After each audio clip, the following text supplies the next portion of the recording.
What is up, everybody? Snaggle J here, GM of the TGS Cincinnati Reds. It's the most wonderful time of the year.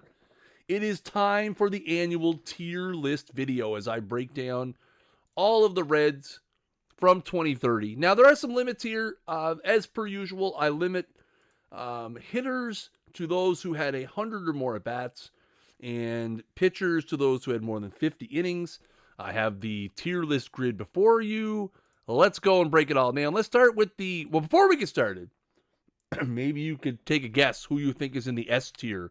Let me know who you think it is, and we'll find out later in the video if you are right. Let's start off with the F tier. Surprise to no one, it's Gus Hadge. Gus Hadge, who we picked up as Gus Hadge is a 50, 65, 55 guy. He's a little older. He's 34 now, was 33 at the time we picked him up. Popular, did not have a good time in Cincinnati. 8 and 13, easy for you to say. 5.81 ERA. Just not a good season. Again, he had a 6.80 ERA as a starting pitcher for us.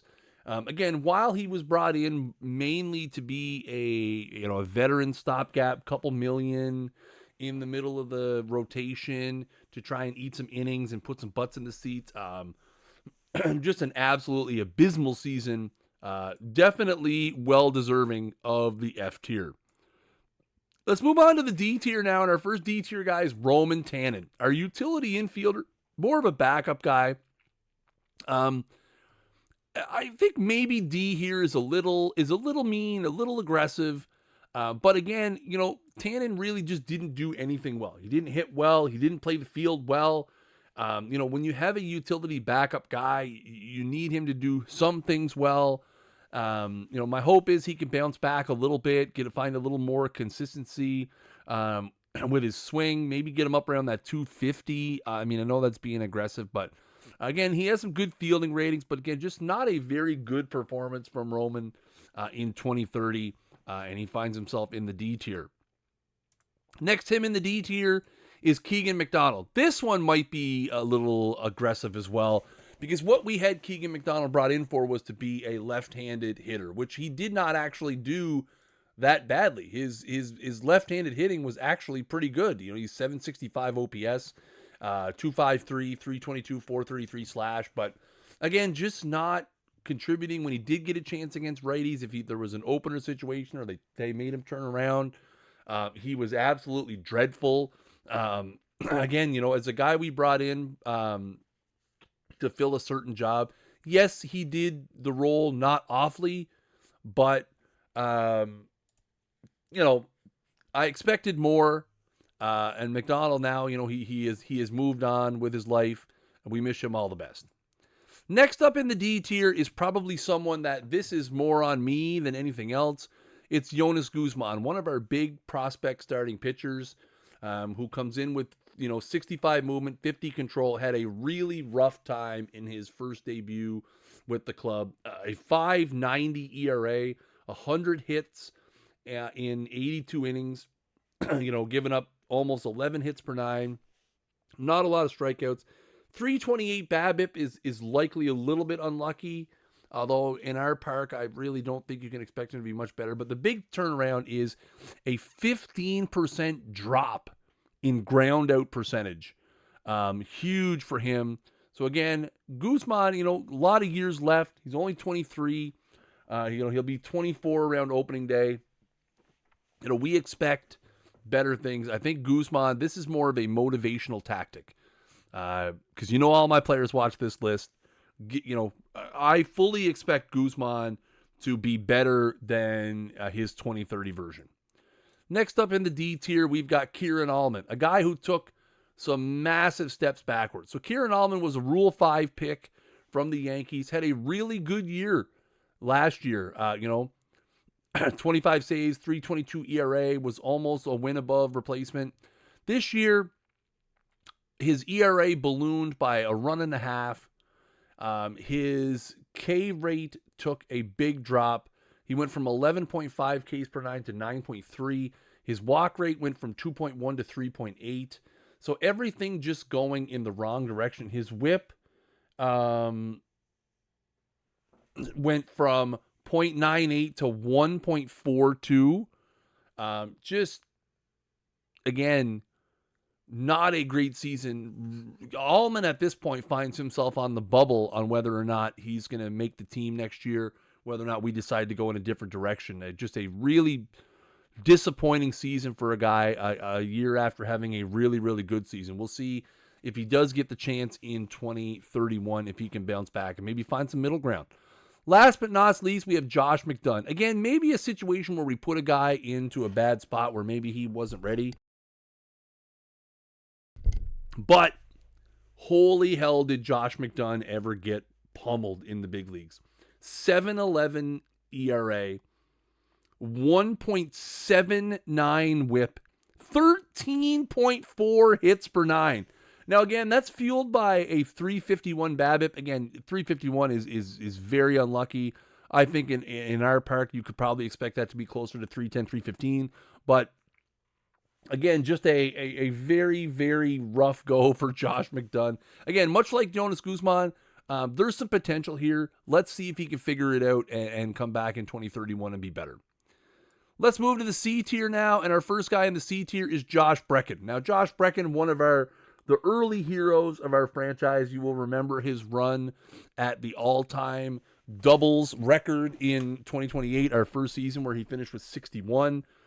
He set the all-time at-bats record for a single season in 2029. This year found himself in more of a reserve role. He only got into 87 games, only started 53 times, spent some time in AAA. Because, again, with just the way our lineup configuration was. But when he did get into the game, he performed admirably. 296, 332, 496 on the slash. The slugging percentage, a career high for him. He had 10 homers, 39 RBIs. Played very well. I think for Brecken, for those of you out there watching, I mean, I think he's in need of a new home. With Segura and now with Cody Mondesi in the fold, at bats for Brecken are going to be hard to come by. Really, really hard to come by. And likely he's going to be stuck down at AAA, DHing his way around there, maybe playing some first base. It's unfortunate, but again, we move on. Life moves on. People move on. So we will see. We will see. We will see where things go. But again, when he was called upon, he was good. So that gives him a C. Next up, we got Noah Salas, who we lost in midseason after a DFA timing mix-up on my part. We had brought him in as sort of as a leader. You know, he does have the captain personality. Had a pretty good season. 269, 330, 448 in 201 at-bats, 8 homers, 26 RBIs. Nothing to write home about. Nothing special. Nothing elite, but good. Again, we would have liked to keep him for the whole year, but, again, some mess up on my part allowed him to walk, unfortunately. So Noah Salas, firmly in the C. We wish him all the best with his future endeavors. Speaking of somebody that we wish all the best with his future endeavors, it's Caden Giannichini, who is now a member of the Chicago White Sox. Again, we brought him in mostly due to his X-Pop locally and V-Pop nationally to boost our fan interest. We got him from the Cubs in midseason. He did regress a little bit from his Cubs performance. He did go 267, 336, 386 on the slash, 5 homers, 22 RBIs. Again, nothing special, nothing to put him on the cover of Sports Illustrated. He did a job. He put some butts in the seats, and now we wish him all the best in Chicago on the south side for where he'll likely spend the remainder of his days. Next up in the C is Philander Munoz, who another guy we brought in as a captain. Munoz has since moved on. We did not bring him back.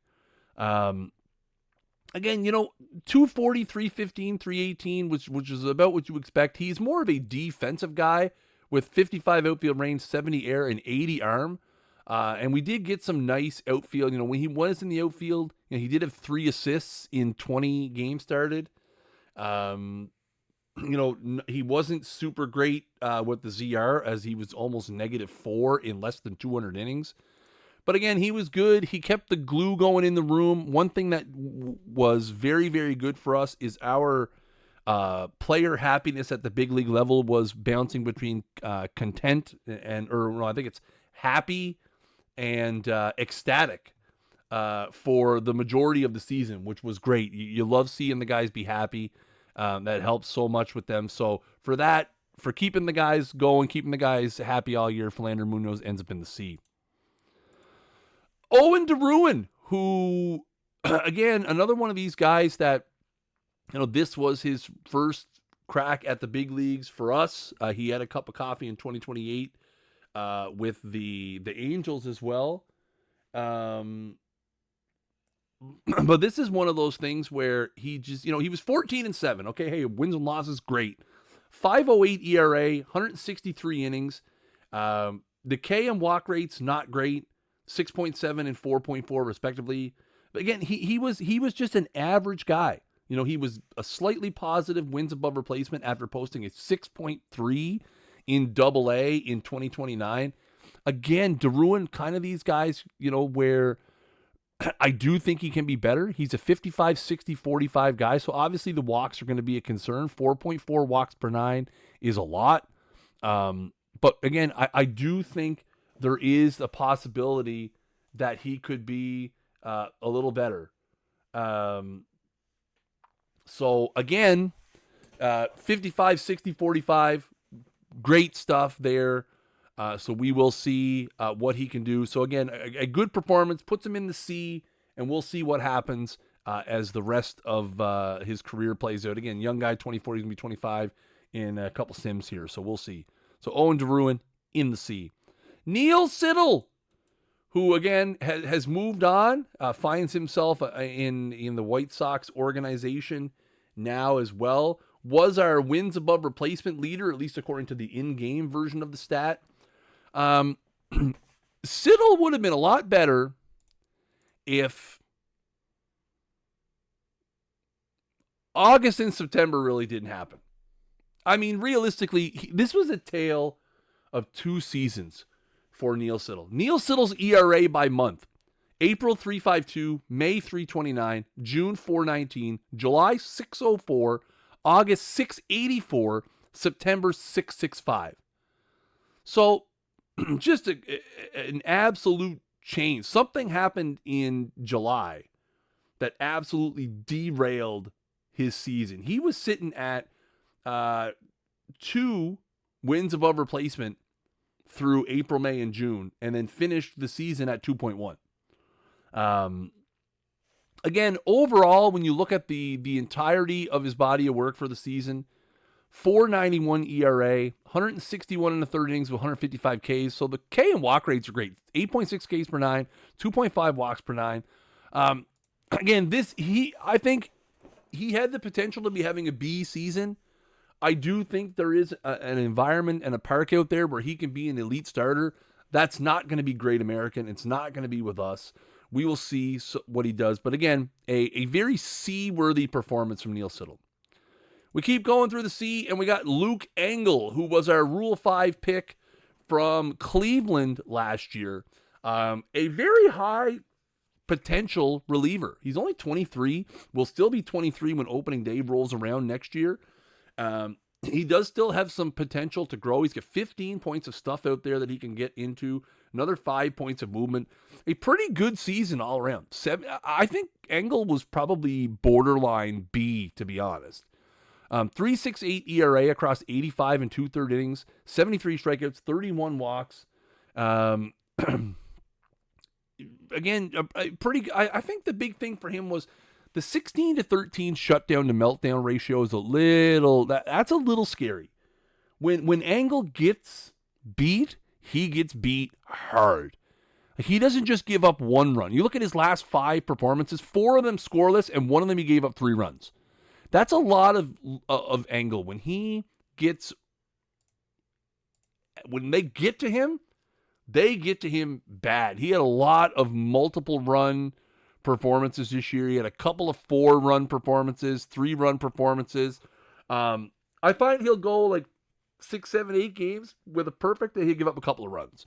So It'll be interesting to see how he grows. I still regard him very highly as a potential high leverage piece in our bullpen. We'll see how that goes as he continues to develop a little bit. So Luke Engel in the C. Our last player in the C is Johnny Boss. Now, on paper, you're going to look at it and think, Chris, why isn't Johnny Boss in the D? 2-6, 5.69 ERA, 63 in a third innings. Nothing real special. Johnny Boss gets to be in the C category because he is the first pitcher in 3 seasons for me to throw a complete game shutout. That alone, or no, a complete game period. It wasn't even a shutout. He threw a 99 pitch, 4-hit, 1-run complete game, the second to last game of the season, which is the first complete game that I have had. So a thoroughly D performance for Johnny Boss, but complete game gets him into the C. Way to go, Johnny. Now we're up into the B category. Let's start talking about some of our better guys here from the 2030 season, starting with Emmanuel Agilov, who is going to be playing for the New York Mets next year, which is hard for me to say. I would say the one thing that keeps Manny Agilov from being an A is the fact that he only played 66 games. But when he was in there for those 66 games, 316, 364, 467 on the slash, 831 OPS is 40 points better than his best season so far. 7 homers, 35 RBIs. There is no doubt that when Manny Agilov is on the field, he is a menacing leadoff hitter. But what keeps him from being an elite player is he can't stay on the field, and he has difficulty in the outfield. Through his 66 games, negative ZR player, made 3 errors, had 3 assists. His efficiency is sub 1,000. I wish Manny all the best. Again, I wouldn't be surprised if he goes to New York hitting in front of the Schultzes and Robert Hawkins of the world and hits 325 and scores 140 runs. He's got that potential. They just need to find a way to keep him on the field. And for that reason, Manny Agilov slots into the B category. Next up in the B, Jaden Krause, one of our 3-headed rookie monster. Krause finds himself the lowest on this list, and I think it's just some growing pains for Krause. I think, he hit well, 289, 333, 445. It's good enough for 778 OPS. He had 17 homers, 76 RBIs. The K to walk rate is not great. He has almost 20% K rate, which again is the lowest K rate that he had. He actually lowered his K rate from his time in the minors.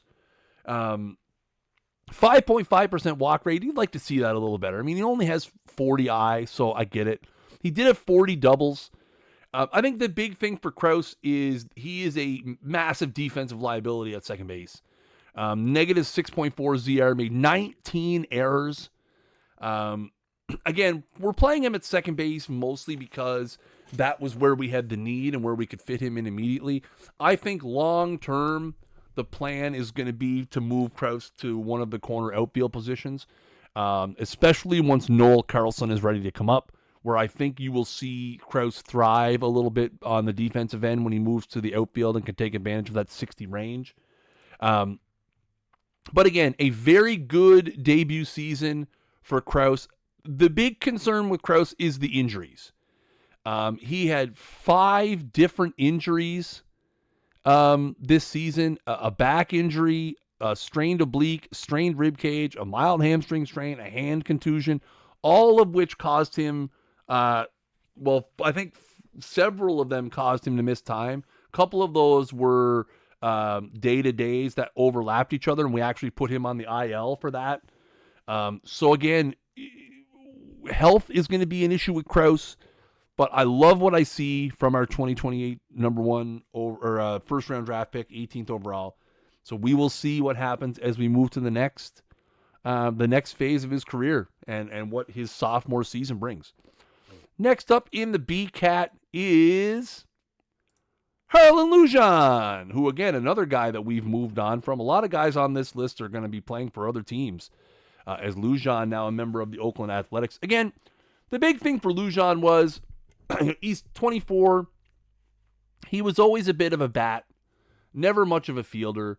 I think in this season he took a little step back in the average and the OBP and the slugging, with 20-point lower OPS. He did have 21 home runs.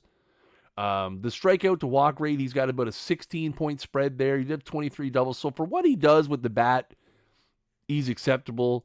I think the problem with Lujan, again, is he's a massive liability in the field. He did have 10 outfield assists, which I think is nice. Again, Lujan's one of those guys that he's gonna find a team and find a spot where he's going to excel and he's going to do what he does well.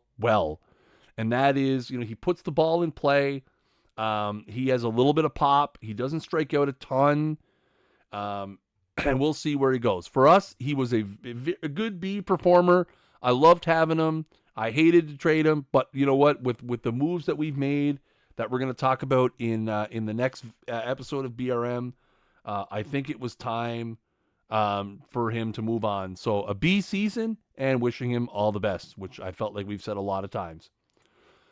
Somebody else that we wish all the best to is KJ Salomon, who was our DH for not a lot of the season. He did get into 73 games, 261, 350, 441. We brought him in for the V-Pop and a little bit of a contract offering snafu. He had 8 homers, drove in 23. Again, when he was in the lineup, he played well. Had some really nice performances. We didn't use him a whole lot. He was primarily in the lineup against righties. And then towards the end of the season, we started trying to use some different people, especially once the rosters expanded. But again, when Salomon was in there, he was good too. It's almost 800 OPS, hit for some pop. Again, a guy in the twilight of his career. We'll see if anybody picks him up off the free agency and tries to give him a good home as he pushes towards 450 homers. He's 3 short of that. So KJ Salomon finds himself in the B. Next up, we have Owen Farmer. As we go back to the pitching side here for a few minutes, Owen Farmer, our big lefty in the pen, threw 100 innings this year, gave up 100 hits, had 118 strikeouts, 25 shutdowns, 19 meltdowns, a 4.22 ERA. Again, a very solid performance. 10.6 Ks per 9, only 3 walks per 9, so a nice spread there. Just a big guy in the bullpen who pitched well. He is getting to the point where the priciness of it could be a problem. We'll see, through his arbitration, if it ends up being kind of negative value for us. But a very good year for Farmer. He took big steps forward from his 2029 in a lot of the regards, especially with strikeout rate and things like that. So a big B performance from Owen Farmer. And our last B is Pietro Tholen. Again, another lefty in our bullpen. Tholen, we actually decided not to pick up his option of $6 million because I felt like we could use that money better somewhere else, and we already had a couple lefties in the fold. But Tholen, when he was out there, he was great. 93 innings total over his 66 games, had a 3.97 ERA, 16 shutdowns and 10 meltdowns. He did have an 8.7 Ks per 9. His one big negative is that he walked 5 per 9.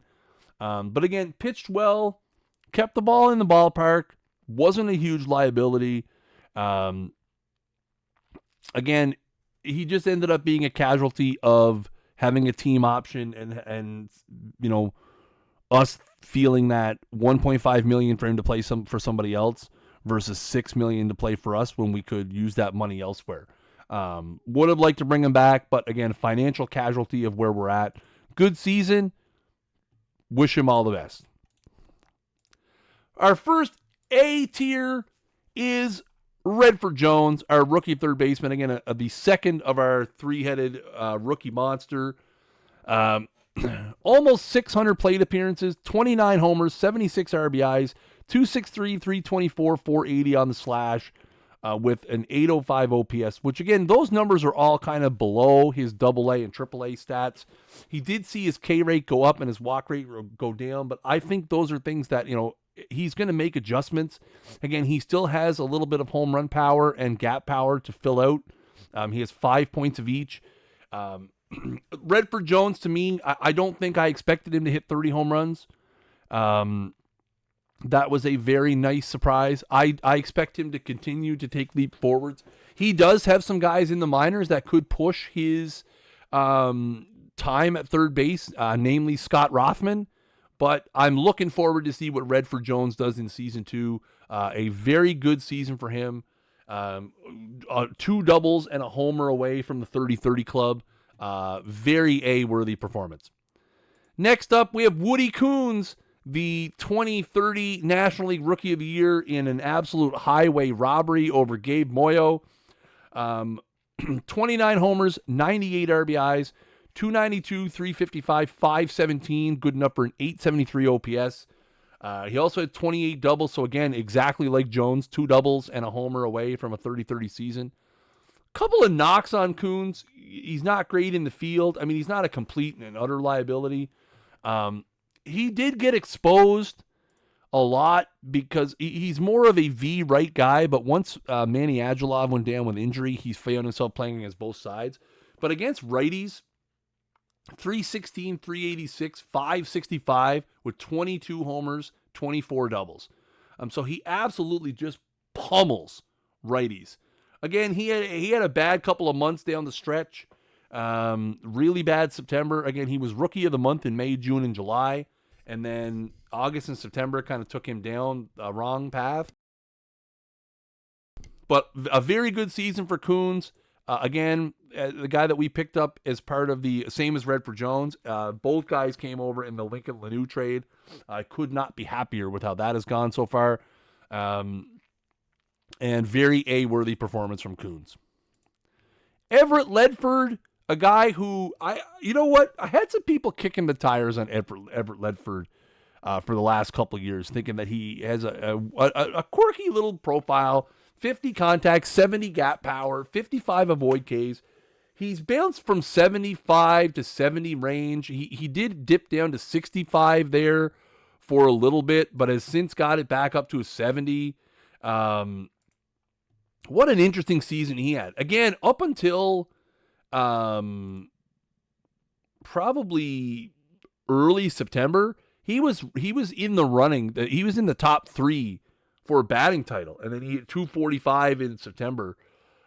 He hit 351 in April, 338 in June. What a great season for Ledford overall. Overall, he hits 45 doubles, 6 homers, goes 304, 344, 435. Doesn't strike out a ton, puts the ball in play, plays a pretty good, again, center field ZR is so hard because there's so many 75 and 80 range guys that he actually comes up with a negative ZR. But a good 3.19 range factor, 10 outfield assists. Again, could not ask for more from our center fielder. A great season for Everett Ledford, and definitely worthy of an A. Next up, we have Brian Daenzer, who, again, we've talked a lot about Daenzer on the pod and his defense-first attitude. I'll tell you, he brought the Thunder, to a certain extent, with the bat this year. And I think he exceeded what I probably thought he was going to do with the bat. Now, again, he hit 129 in July, 156 in August, which he's going to have those months. But overall, 207, 270, 313, which again, he's above the Mendoza line. Big plus. He had 14 doubles, 8 homers, stole 32 bases, which is huge because, again, he's contributing when he gets on base. And again, obviously, 11 ZR, 980 fielding percentage at short. I think A might be a little aggressive here. But again, when you're getting a guy who you're worried, again, in his first cup of coffee with us, where he had 104 games in 2029, he had 168. So, you look at what he's been able to do. He took a big step forward defensively this year, which I love to see. He took a big step forward with the stolen bases. Again, he lost his 80 range. So already it's like, okay, our time is limited here. But a very good performance from a guy who did some things we didn't expect him to do. So Brian Dainzer in the A. Ethan Hoshiyama, who was a guy that we got in a catcher-for-catcher swap with Pittsburgh. Hoshiyama came over and hit .323 in 200 plate appearances. Had a 790 OPS, 13 doubles, but again, comes over and hits .323, which is huge. Got on base, at a 3.65 clip, put the ball in play, hit really well. As a popular guy, that's helpful. But again, that .323 average is way more than I had anticipated getting in a trade. And for that reason, and he gets an A. Just a good trade all around. I know, Lee Haynes went to Pittsburgh and regressed. He went from having a .678 slugging percentage with us to having a .303 slugging percentage in Pittsburgh. So we definitely got the good end of that trade. Hoshiyama had a great half a season with us, and he gets himself into the A category. Ezra Behringer, who I have a love-hate relationship with Ezra because he does have the unique ability to just get blown out sometimes. But again, after missing an entire season with, what did he have? Elbow ligament reconstruction surgery. He came back to have a very nice 2030. He had a 4.34 ERA, but 20 shutdowns, 13 holds. He did have a 2.53 opponent's batting average. He had 9.7 Ks per nine. He was one of the more reliable guys we had in the back of that bullpen later in the season, especially. Again, he's starting to get a little pricey, so it's going to be interesting to see if we continue to want to keep him around. But again, a reliable back end piece. We picked him up from Detroit in a trade that, it didn't really cost us a ton. He came in and pitched really, really well. I think we've just got him for cash. Then he misses an entire season and comes back and he pitches really, really well. So again, when I compare him to guys like Farmer and Tholen, I'm starting to think maybe he would have been better down here in the B, but I just feel more confident with Behringer in certain situations. That's why I think he gets the A. And our last A is Coleman Bazin. Coleman Bazin who was a